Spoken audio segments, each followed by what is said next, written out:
Bound from the port of Kaliningrad is the world's largest and best-equipped ocean research vessel, the academic Keldysh.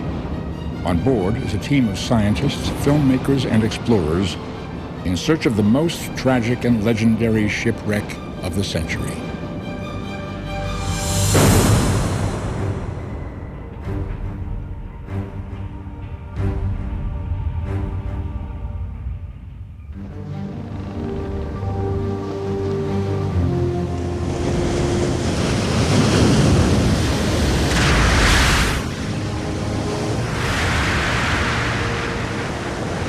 For centuries, man has sought to conquer the sea. Ship design varied by culture, but curiosity to explore beyond the horizon was universal. In time, ships capable of carrying man to distant lands brought together diverse cultures, created opportunities for trade, and confirmed the world was round.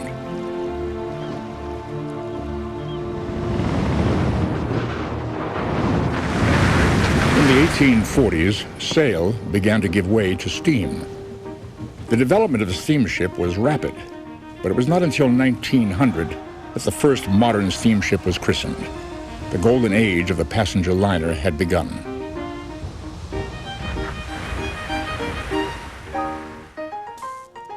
By 1912, society had experienced a rate of invention unsurpassed in history. Man's mastery of technology fostered the belief there were no problems that couldn't be solved, no questions that couldn't be answered. The arrogance of the times was epitomized by the construction of the largest movable object ever built. Thought virtually unsinkable, the Titanic was the symbol of man's conquest of the forces of nature.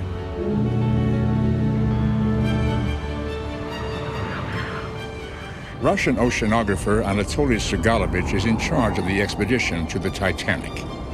Accompanying him are some of the world's best deep ocean explorers, filmmakers, and international scientists. An important member of the team is Ralph White, a veteran Titanic explorer. He and Emery Christoph were participants in the 1985 expedition that discovered the famous shipwreck. 165 miles, 15 hours. Should get there about 3:30 in the morning on station. Rolf, are you sure that the wreck exactly here? Yes. How do you know that? In 1985, besides being an imaging officer standing a watch, I was also the documentary filmmaker. Plus, because of my very heavy and extensive navigational background, I was also working on the prime navigation plot, as we call it. So naturally, once we found the wreck, I was looking right at where it was on the nav plot. Ralph and I were on the expedition to discover the Titanic in '85. And the thing that I most wanted to do was to get two submarines and large lights and really make really good photographs of the Titanic and do an IMAX film. And actually I had gone the year before we found the Titanic to IMAX to get the conversation started. Before construction of the Titanic could begin, new slipways with towering gantries had to be erected in the shipyards of Holland and Wolff in Belfast, Ireland. By 1910, 17,000 highly skilled engineers, craftsmen, carpenters, artists, and steelworkers were employed.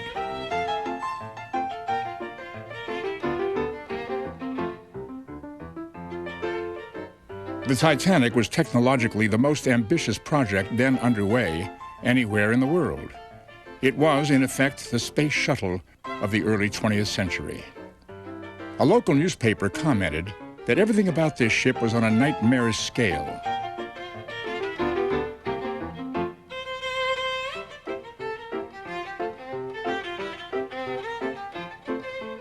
"29 boilers, fired by 159 coal furnaces, generated steam to power the ship's engines.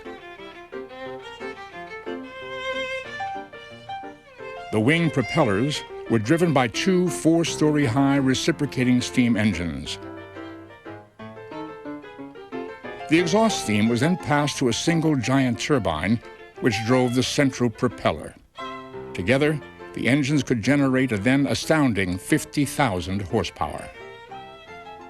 The Titanic disaster happened at the height of what was called the Progressive Period.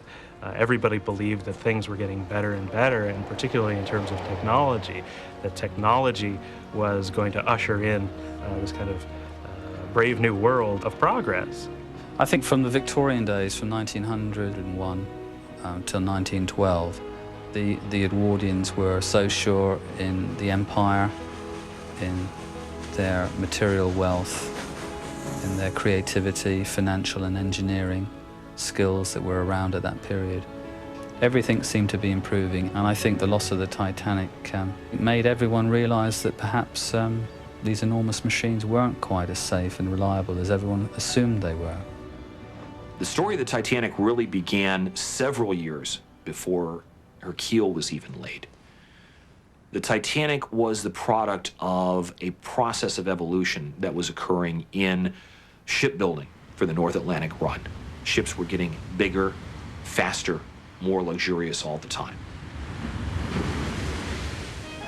The Titanic was to be 883 feet long, 93 feet wide, and 11 stories high. Suspended from scaffolds and gantries were newly invented hydraulic riveting machines used to drive some 3 million button-headed rivets into plates, girders, beams, and brackets. The intention was to build a ship as strong as it was large, with a double floor and 15 bulkheads, each independently watertight. It genuinely was felt at the time that a ship could be built so strong as to be virtually unsinkable. As the ship's hull neared completion, workers began to report mysterious hammering sounds beneath the sealed plates of the double floor. Many believed that because of the rapid pace of construction, a man had accidentally been entombed inside the ship. It had happened before on other jobs, and to the ship workers, it was the worst possible omen.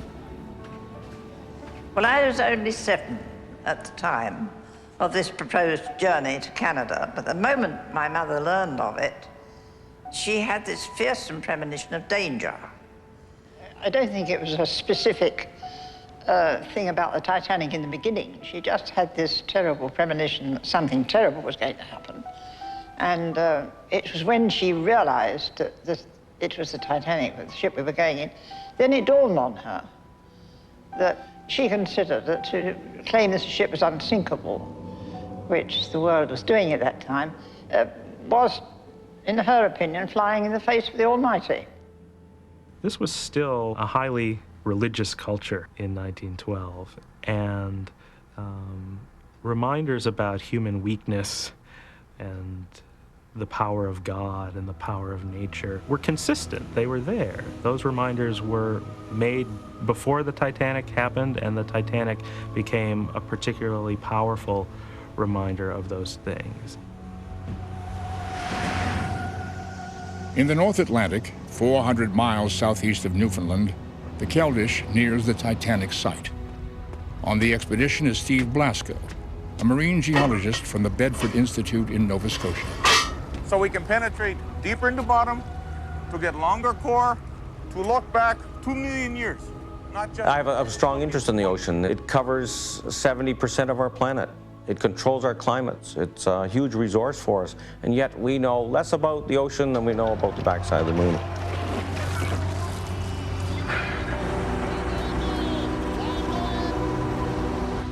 The Titanic's interaction with the environment will tell us about biologic activity, sediment transport processes, sediment origin and history on the bottom, corrosion rates and whatnot. In effect, Titanic is a kind of time machine by which scientists can look at changes in an environment that we know very little about. The 422-foot academic Keldysh is the world's largest research vessel and is the mothership of the 2 Mir deep-diving submersibles that will be used on the expedition.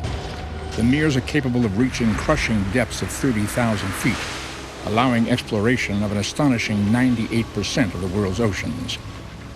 The Mirs hold a crew of 3 in a cramped 6-foot command sphere. 3 1-foot-thick acrylic viewports give each crew member a view on the underwater world. 2 6-foot hydraulic manipulator arms are capable of lifting heavy objects as well as delicate, fragile biological and geological specimens for research. The mirrors are also fitted with specially designed photographic and video equipment. Their high-intensity lights have the capability of illuminating the black abyss better than any other submersible. In 1985, we used state-of-the-art technology to accomplish the mission of finding the Titanic and getting the first photographs. This was the best lighting, the best photography, and the best video that was available at the time.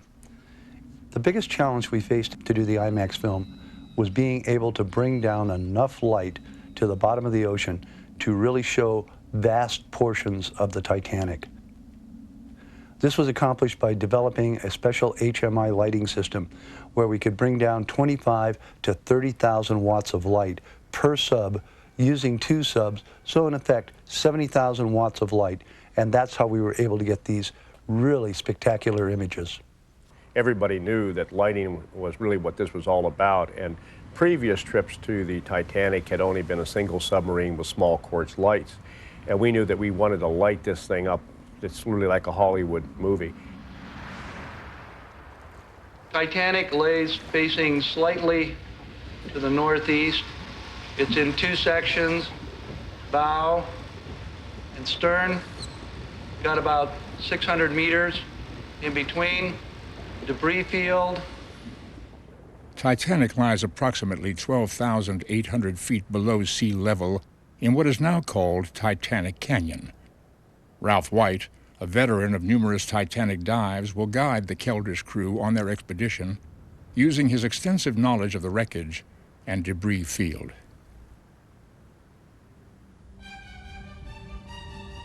Four transponders are dropped to the sea floor where they will form an electronic grid 2 miles square surrounding the wreck site. With these, they hope to build a detailed map of the debris field and the 2 main sections of the Titanic.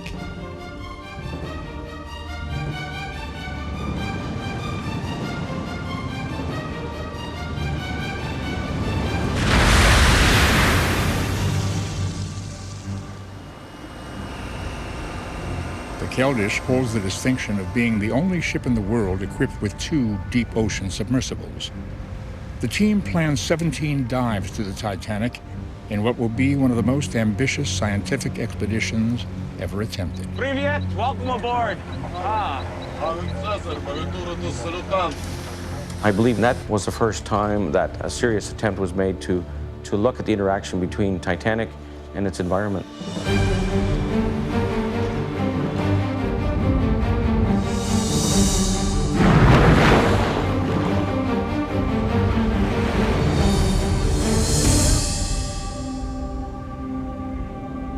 Pumping seawater into their ballast tanks, the submersibles begin the 2.5-hour descent to the sea floor, 12,800 feet beneath the Keldysh, where they will explore the Titanic's debris field.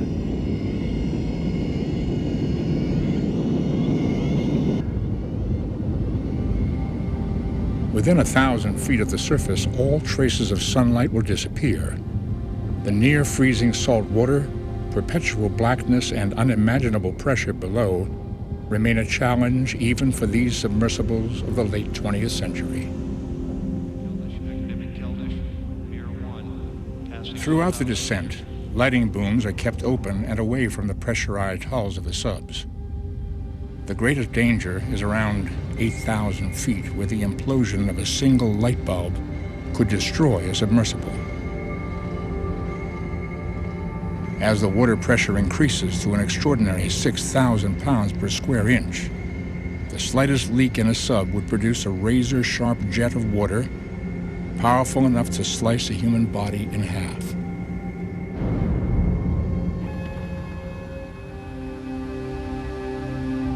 Keldysh, we are on the bottom. Once the Mir submersibles are on the bottom, the Keldysh gives them their exact position relative to the debris field. The Mirs then use side-scan sonar to navigate the sea floor. This navigation system gives them a 140-degree view electronically of what's in front of them in the darkness. We are proceeding on a northeast course, approximately 60 degrees.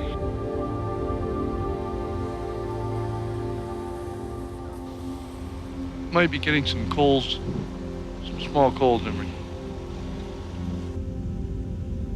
The Titanic dumped 5,000 tons of coal when it broke apart at the surface. It's almost always the first sign that a wreck is nearby. Lumps of coal everywhere. Okay, we're starting to get it on the starboard side. We have a little coal over here. In January of 1912, the coal miners in Great Britain went on strike. Industry and shipping in 1912 were almost universally fueled by coal. By mid-March of 1912, there was no coal to be found commercially anywhere in Great Britain.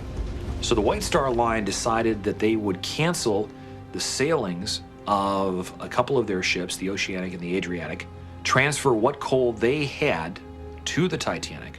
That way the Titanic would have enough fuel for her maiden voyage, and there would be no need to postpone the maiden voyage any further. This wound up with a number of passengers being transferred from not only the Oceanic and the Adriatic, but also the American liner Philadelphia. First pictures. This stuff must have rained down for hours after the ship hit the bottom, like a small city exploding over your head. Over there on the left are the remains of a bronze end piece for a deck bench. In 1987, an international group of investors sponsored a mission to recover artifacts from the Titanic debris field. Once on the surface, the artifacts received immediate conservation efforts to prevent further erosion.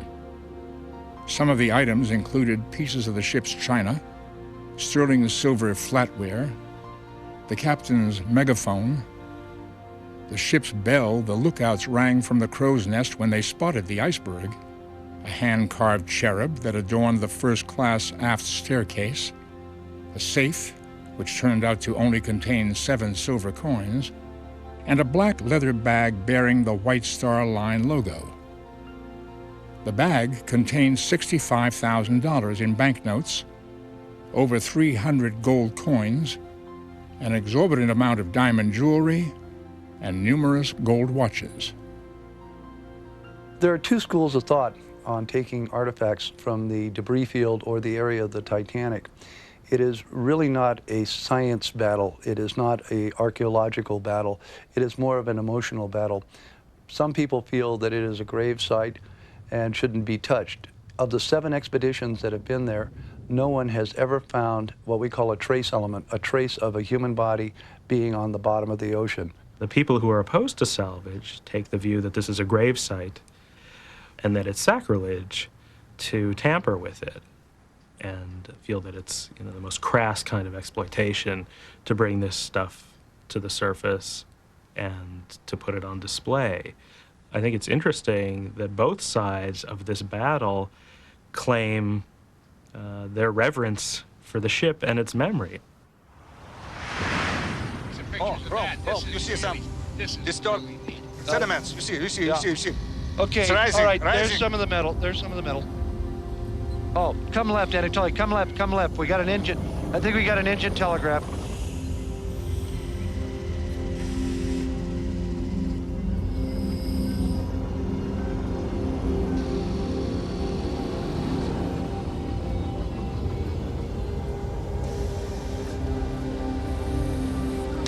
Okay, bring it up just a tiny bit. Trimming half. Just a bit, good. I turn a little bit left. Is it okay? I like it really much. Okay. One of the mysteries from the Titanic were the settings on the engine telegraphs. The command from the bridge was all stop. The return from the engine room indicated slow ahead.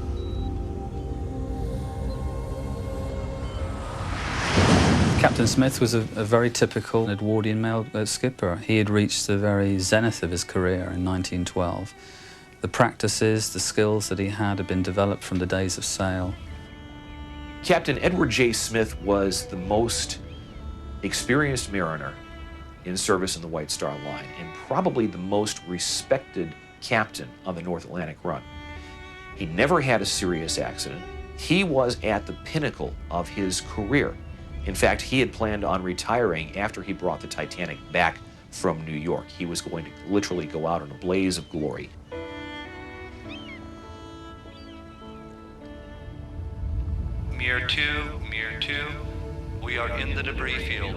have debris.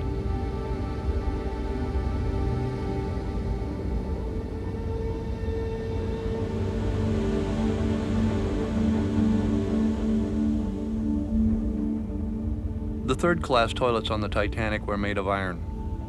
Like this one, the second class were made of porcelain. First class was, of course, marble. The Titanic's manifest listed over 18,000 bottles of wine, liquor, and champagne. You'll notice the bottles still have corks in them, even though they've been pushed in by the sea pressure. When the Titanic broke apart, a lot of the galley equipment landed in this area of the debris field. We call it Hell's Kitchen.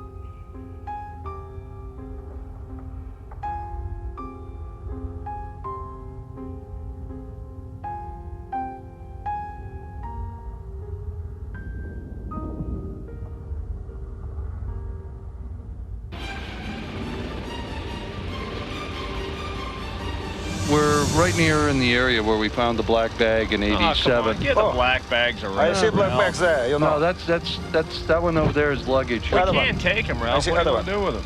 I just want to confirm they're there. I mean, that's the best scenario we have, is that stuff all came out of the safe and went in the black bag. Sure, we should take it. Is it proper bags? Yeah.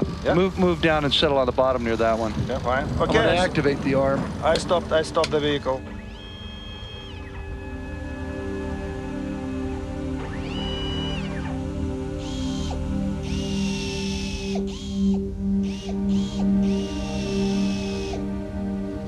I'll show you what condition this is in after 79 years. Look at how well it holds together. Watch this.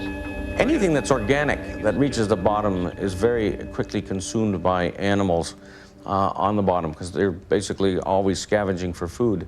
The only thing that would survive would be anything that was preserved.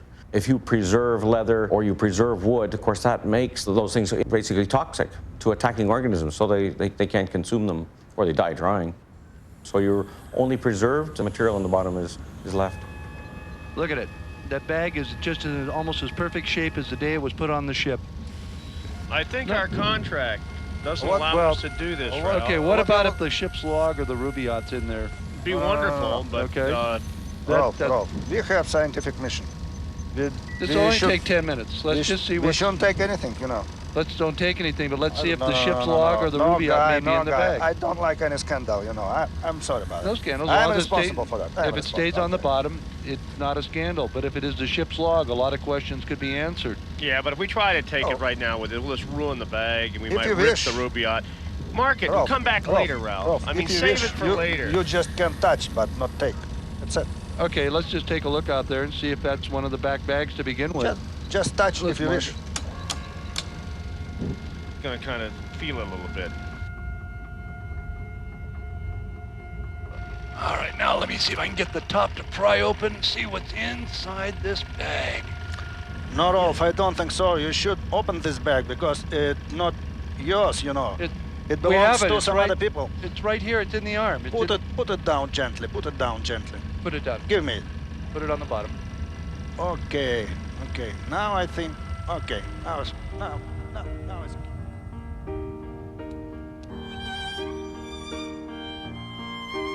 I've never seen a big ship before.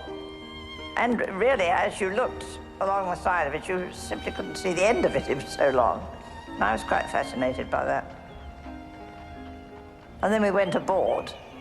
And there was I, gazing with wonder at this marvelous ship. And my father so excited. And we went up in the lift onto the boat deck, and my mother said to my father, "Well, now I know why I'm so frightened. Because that is the ship they are claiming is unsinkable." And my father put his arm around her and said, "No, my dear, that's the ship that is unsinkable." The Titanic was enough of a story, even before the disaster happened, to kind of create this, this myth that it was an unsinkable ship. In a lot of ways, it was like a Greek tragedy, just a series of events, a chain of events, one leading to the other. You had the arrogance of Edwardian society, believing that they could build an unsinkable ship, and consequently not taking adequate precautions in the face of known hazards and known danger. you had a whole array of details that went wrong for that ship. From the time she left Southampton Harbor, even before that, even when she was building, decisions made about her design, about her equipment, about the course that she would take, about how she was being navigated, the weather conditions, the ice conditions, which were freak conditions for 1912. The ice was much farther south than it had ever been before. All of these details contributed to that convergence of the twain, as Thomas Hardy called it, of ice and steel.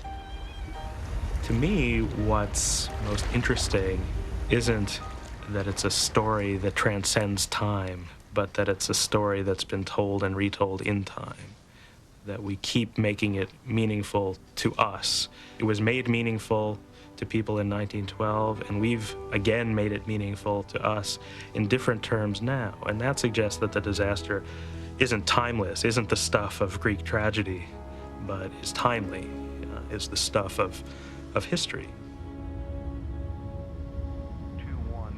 219er3 and ascending ETA about an hour and a half to surface. Out.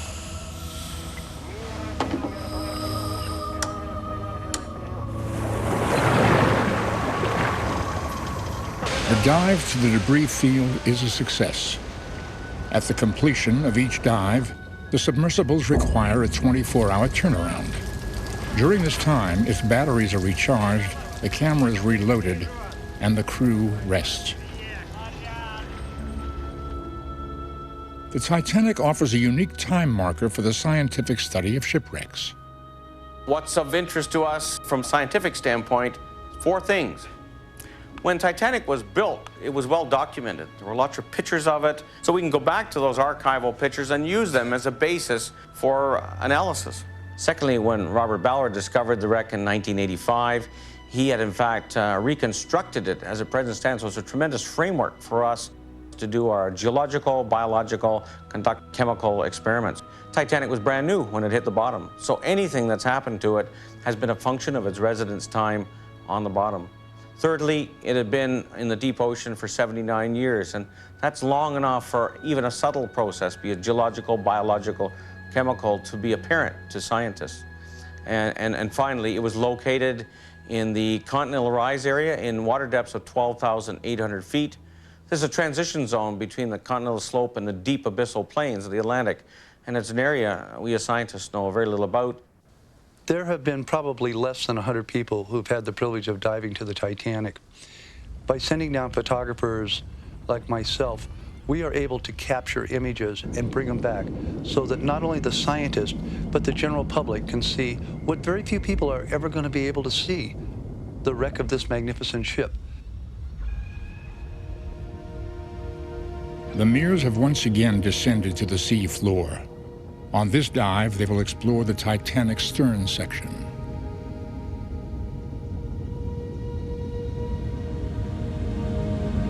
Look at what we have here.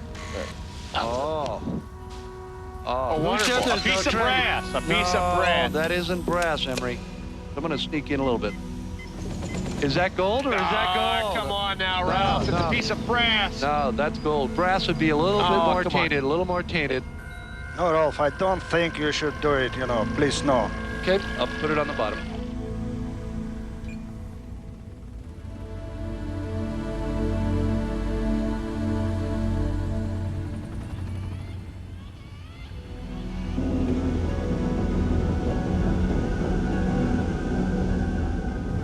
Okay, only sediments, nothing else, you know. Anatoly. Yeah. A little rust out here. Look, I think we got a river. Where? Okay, it's out here, starboard side. Make a come out on the right. The phenomenon known as rust rivers occurs when the rusticles growing off the Titanic's metal surfaces come into contact with the ship's deck and then dissolve onto the sea floor. Robert Ballard in 1985 and 86 in the original investigation had noted the presence of what looked like icicles dangling from the ship, but they were red, and he coined the term rusticle. We collected samples of them and have since determined by analyzing the sample chemically and biologically that the rusticles are composed of products made by bacteria that are actually metabolizing or consuming the sulfur and the iron in the steel of Titanic. The wreckage has become a vast deep-water ecosystem, offering new habitat to dozens of animal species. An oasis in an otherwise sterile, muddy desert. Miles from the nearest sunlight and photosynthesis, specialized coral survives by filtering nutrients from the water currents. Rat-tailed fish, though virtually blind, seek out the remains of dead animals descending from above.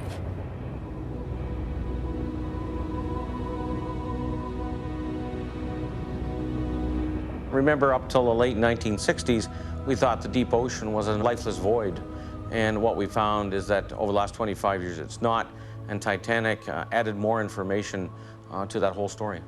Biologist Lev Moskalev, when he started out, said, well, this is 12,800 feet, it's pretty dark down there, it's 34 degrees Fahrenheit, it's cold, pressure 6,000 pounds per square inch, there's no light, there wasn't any light, so he expected to see 10 or 12 species of animals. And quite amazed when he came back that he had 28 different species of animals. So he came back with this realization that maybe the deep ocean is far more active than we understand.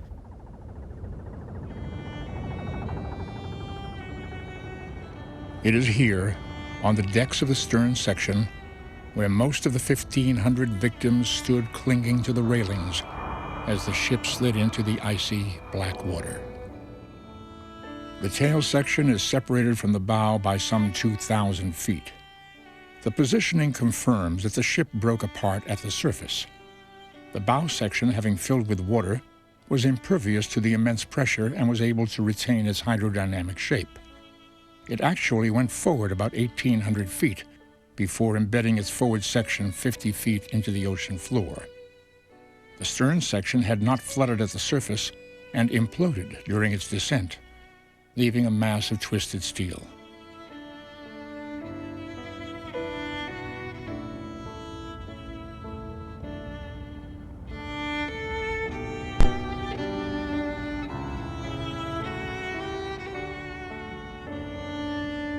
Exploring a shipwreck like the Titanic is probably the most dangerous thing any of us have ever done.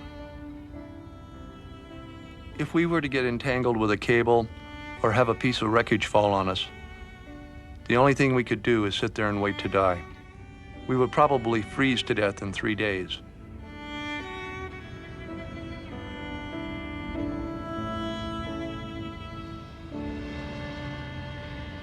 It's on your side, Emery, on your side. Okay.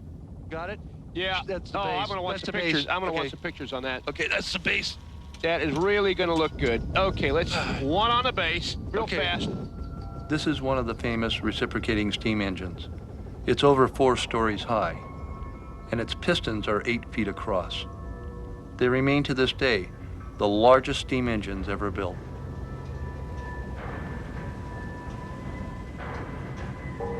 Right there you can clearly see where air was trapped and the water pressure blew a hole in the side of the engine cylinder.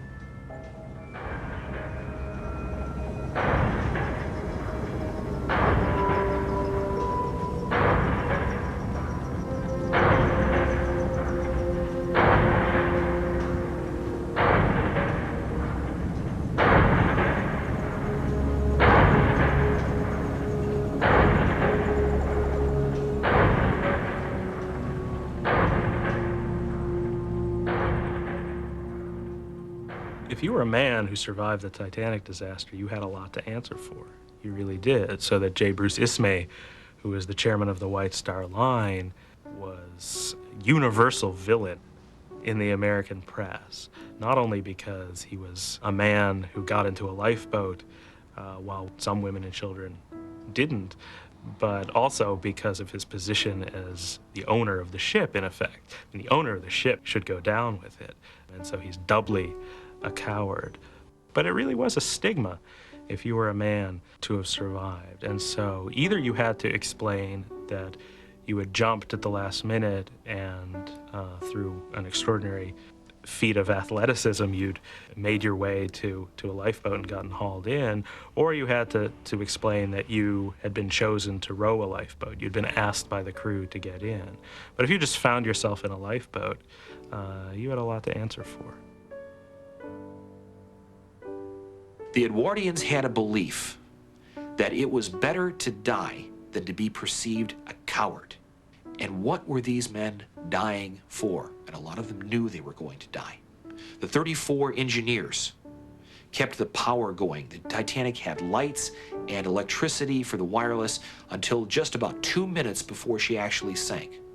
Those engineers never had a chance. Chief Engineer Bell released them about 2 o'clock, said, go make your way to the top decks. Save yourselves. They stayed down in the ship, making sure the electricity stayed going until the very end. They knew they weren't going to get away. All right. Why? What was worth dying for? Why was it so important? They were dying because they wanted other people to live.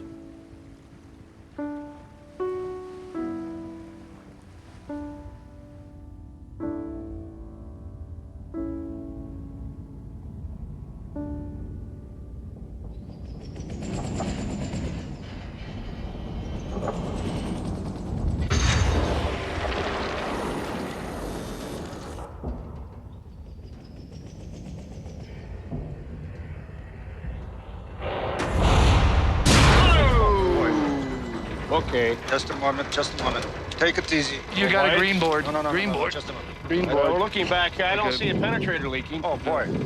Okay, you got a little overhang. Got a little overhang. Yeah, you got a lot of cable. You got a lot of cable out the starboard side. Back. Starboard side of the cable. Vehicle doesn't move anymore. I think that we are stacking, you know. No, go down and back. Down and back. The television's not telling you very much. I take some.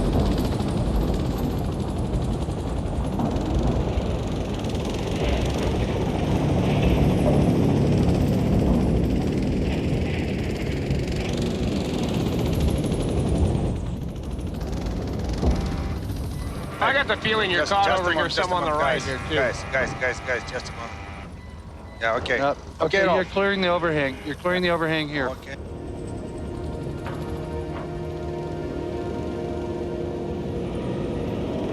Mirror 2, Mirror 2, this is Mirror 1. Steve, ask Gina to give us a look over. Yeah, Ralph, looks like a lot of debris topside just above your head there. There's rust and bits of debris and wreckage on top of the sub. I don't know what you've run into, but it looks to be the main point of contact. Roger, copy that. We have debris and damage to the shell. We will proceed up and you will follow. Out. The Mears are forced to cut their dive short. With 6,000 pounds of pressure per square inch, the slightest damage to a submersible's hull could be catastrophic. Throughout the expedition, hundreds of specimens of fish, coral, rock, mud, and water samples are collected from the regions surrounding the Titanic. Steve Blasko recovers core samples from the sea floor. From the ship, we actually deployed large coring devices that weigh a ton. And these have a long barrel tube on them. They drop through the water column and push into the ocean floor. It's like a giant arrow with weights on the end. As we push into the bottom, sediments could come up the center part of the tube. However, we didn't get 10 or 20 feet of penetration. We only got 3 feet, and it was because the sediments were so dense and so tough. Whoa, stop! This stuff looks more like what we'd see from a large landslide, a major landslide having ripped down the valley. Can't believe it. It's really quite dense. That really explains to me why this Titanic didn't disappear. If this had been all very soft sediments, this whole particular Titanic would have disappeared 30, 40 meters into the sediment here. And because it's so stiff and dense, it accounts for the Titanic sitting on the surface. I mean, that ship weighed a ton when it went down. It's only punched in by 3 or 4 or 5 meters in the bottom. And these stiff sediments really account for that. I'm quite pleased with that. On the day the Mir crews are to dive to the bow section, the rough seas have generated a strong 2-knot current. In order to compensate, the submersibles have been dropped some 3 miles north of the Titanic. The Keldysh will return to its station above the wreck to help the descending subs with navigation.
Got it coming in. Got it coming in.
I don't really remember a lot of people. There must have been people milling about. They were ghostly figures in my memory. I don't really remember very much about them.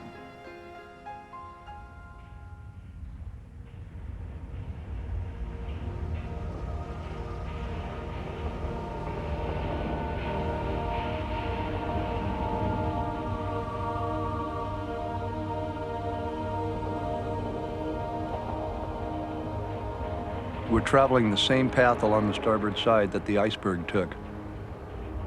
The top of the berg would have been to our left, showering ice onto the deck of the Titanic.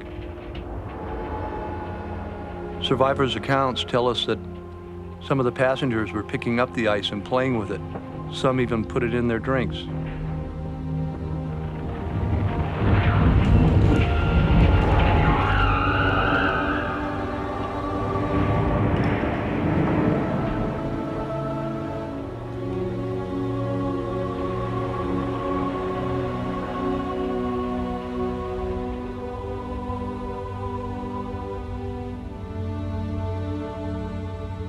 We're coming up on the number 3 cargo hold. Deep down there is where the third-class passengers were. Those poor souls were trapped and never had a chance. The larger the ship is, the cheaper passengers can be taken across the Atlantic. There was such a demand for third-class passengers, immigrants, to travel from the old world to the new world, to America. Steamship companies were just overwhelmed. They just couldn't keep pace with it. And it's not the first class and the second class passengers that were really the primary reason why these big ships were built. It was the third class, it was the immigrants. And of course, once they were in America and they got employment, they were able then to act as almost as a bridgehead to bring other members of the family across. The steamship companies were well aware of this. So they treated third-class passengers extremely well, even though they were only one-way passengers. Remember, there's no return fare here. important to treat them very, very well. That's why they had up to 4 meals a day. That's why they had stewards serving them at table. That's why they didn't have to bring their own bed linen or china and knives and forks. It was all laid on for them. And each passenger would be given a little menu card. And on the back of that menu card was a postcard. They would be invited to send back that little postcard, one side a postcard, one side a menu, back to their relatives living in Russia or Scandinavia or wherever. And they could prove that they'd had a good time traveling from Europe to America by the White Star Line. The third-class passengers within the social structure of 1912 very often were exactly that, third class. They were predominantly, not exclusively, but predominantly, members of the working class. And they and their forebears had spent generation after generation being told what to do, when to do it, where to go, by the people who the society had placed over them. It cost many of them their lives. There were locked barriers between the third-class areas of the ship and the rest of the vessel. Those barriers were not put up by the White Star Line to keep the third-class passengers out and away from the lifeboats. Those barriers were required by American immigration laws. Unfortunately, we don't know very much about the behavior of the crew towards the third-class passengers on board the Titanic because principally there were very few survivors that worked in that class. But what we do know is that a great many of the third-class passengers were kept below decks. In all of the confusion that existed among the Titanic's officers and crew the night that she went down, no one made certain that those gates and barricades were unlocked and opened, allow the third-class passengers access to the boats and the upper decks. Some of them were open, some of them weren't, but nobody made sure that all of them were. There was no policy of discrimination against third class. What happened was they were forgotten about.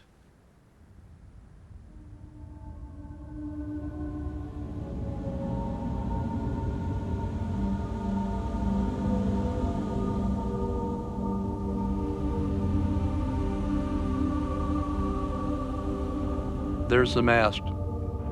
It contained the crow's nest which the lookouts used to peer out into the night. The story goes, one of them even said he could smell icebergs. Unfortunately for the ship, they didn't see it in time.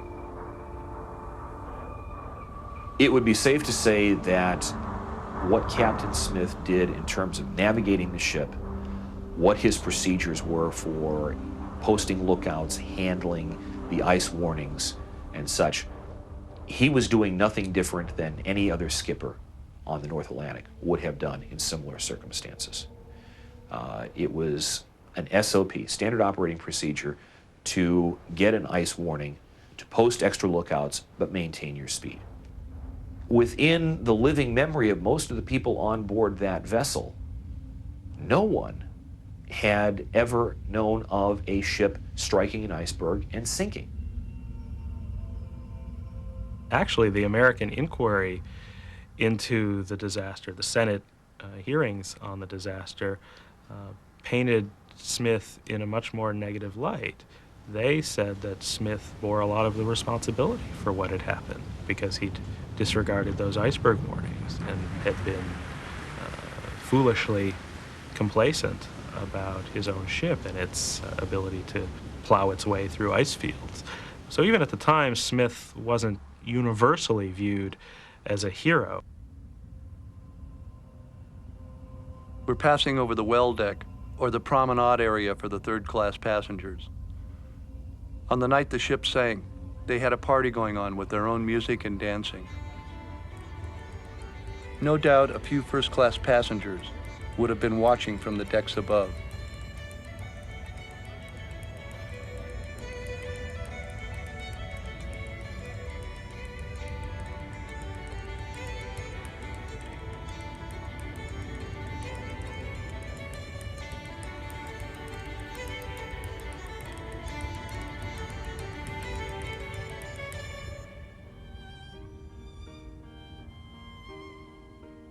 Well, I had an enormous teddy bear. My father bought it for me the Christmas before we went away in the April.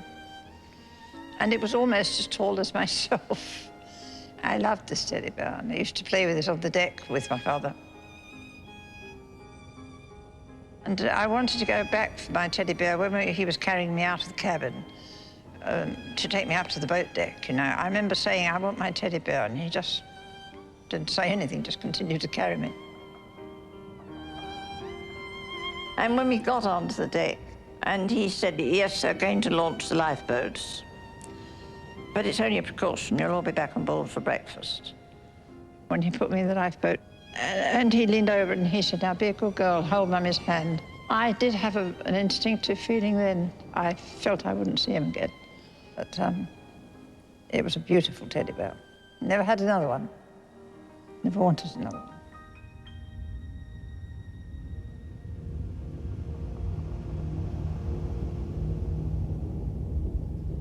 White Star was very proud of these high-tech electric cranes. They were used to load the possessions of the world's richest people.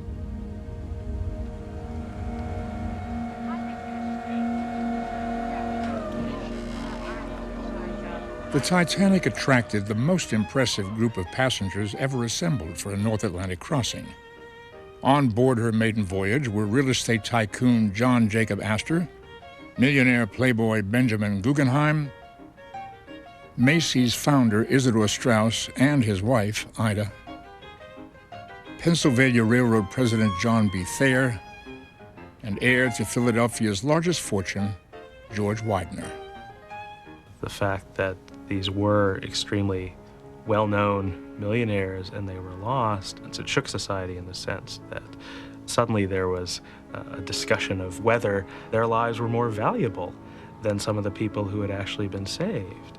And it's surprising to me the number of commentators at the time who said that, in effect, their lives were more valuable, and that a millionaire, a man of wealth and influence and power, who controls the destiny of hundreds, if not thousands of people, has a superior right to live in a disaster like this than some poor anonymous person from the steerage down below who doesn't have that kind of social role, who doesn't have that kind of impact. The story of the Olympic and the Titanic can be traced back to 1902, when a gentleman called J. Pierpont Morgan, who was an American banker and financier, bought the White Star Line, and effectively the White Star Line then became an American company. And his concept was to create a giant monopoly on the North Atlantic, effectively to price fix. This is J.P. Morgan's private suite. It was the largest on the ship and even had a private promenade deck. J.P. Morgan had booked passage on the Titanic's maiden voyage, but canceled at the last minute because of an illness.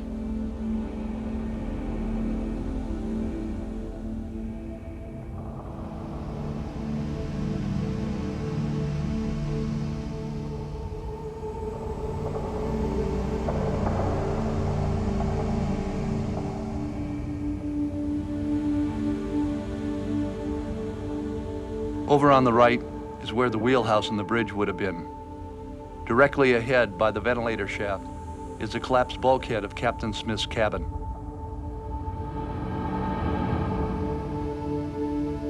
These windows looked into Captain Smith's private sitting room.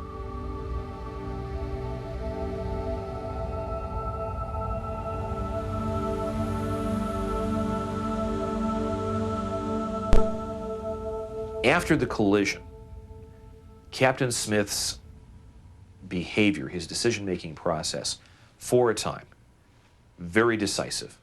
And he reacts, he gives orders, he directs the actions of his officers and crew, and then all of a sudden something happens to him.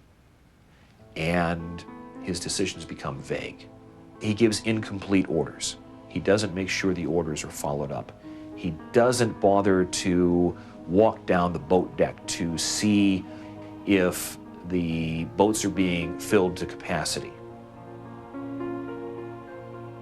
I think when Captain Smith realized that the Titanic would founder.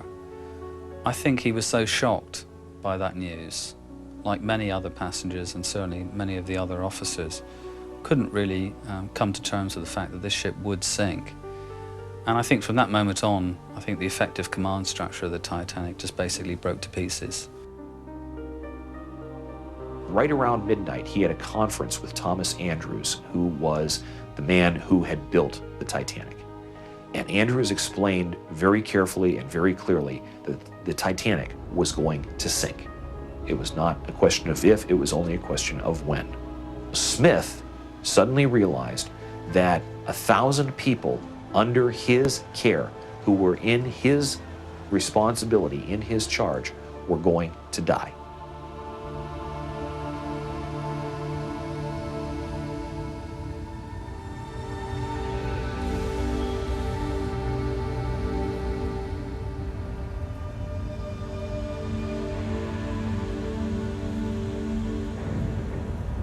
Captain Smith spent his final hour here on the bridge.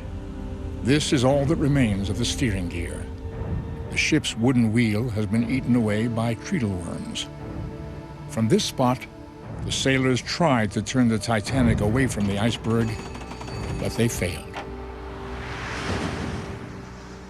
The Californian was 11 miles away from the Titanic when the Titanic sank.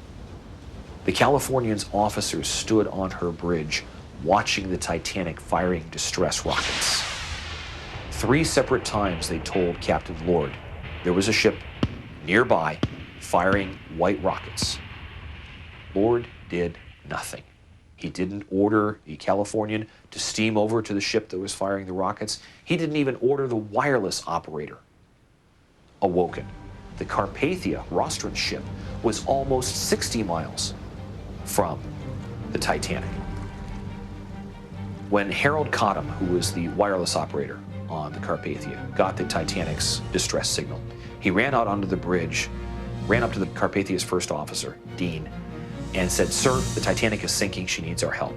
Then Cottam turned around, ran down to the captain's cabin, didn't even knock, just threw open the door, ran in and said, "Sir, the Titanic is sinking. She requests our assistance immediately." Now, Rostron swung his legs out of his bunk, looked at First Officer Dean and said, "Mr. Dean, turn the ship around.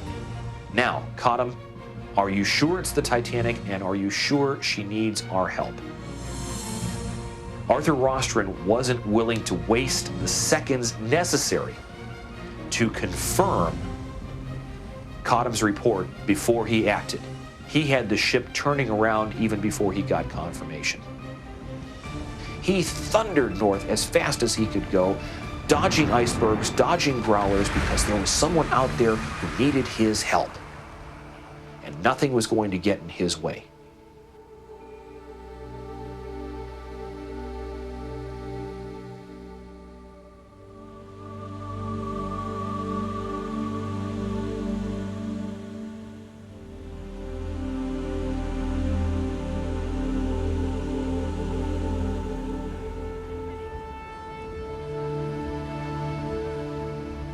The safety of navigation at sea in those days was the responsibility primarily of the Board of Trade, and this is a British government organisation which is set up to police merchant ships at that period.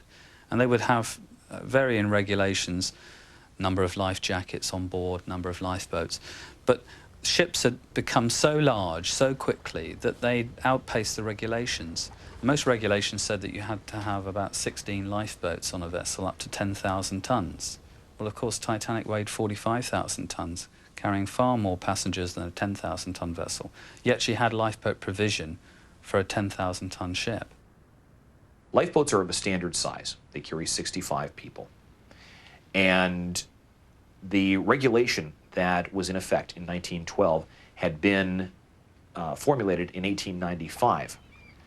The decision to only carry the minimum number of lifeboats required by law was actually made by Bruce Ismay, the chairman of the White Star Line.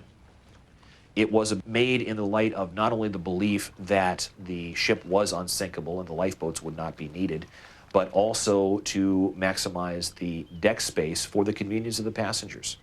It was a businessman's decision.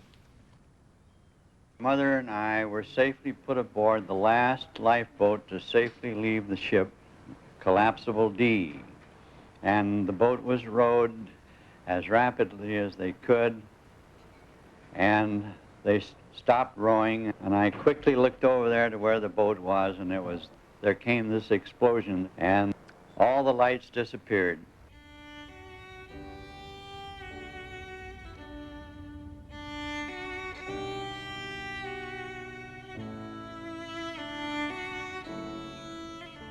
In the early morning hours of April the 15th, 1912, the Titanic sank. Carrying only enough lifeboats for less than half her passengers and crew, 1,517 lives were lost.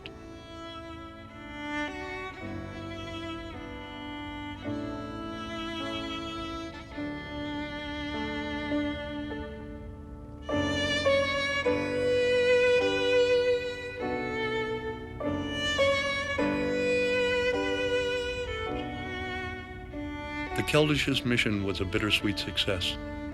Our scientific and filmmaking objectives were accomplished on the 17 dives to the wreck. Yet witnessing the ship itself overpowered them. The images and stories of the tragic event poured forth, bringing to life the enormity of the tragedy in a way none of us expected.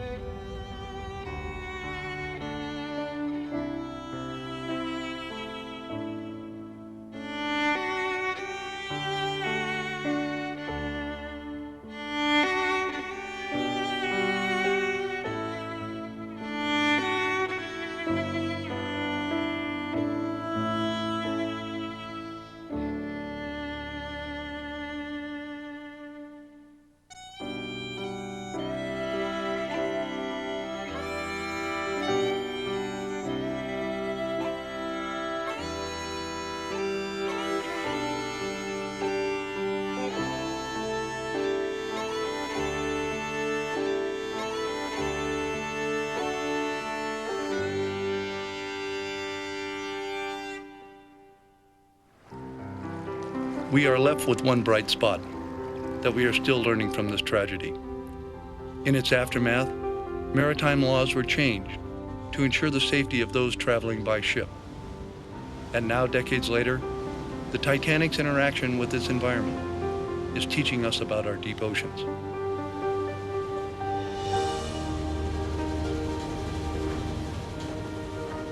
Nearly a century has passed since the Titanic sank, and her story still possesses a compelling power.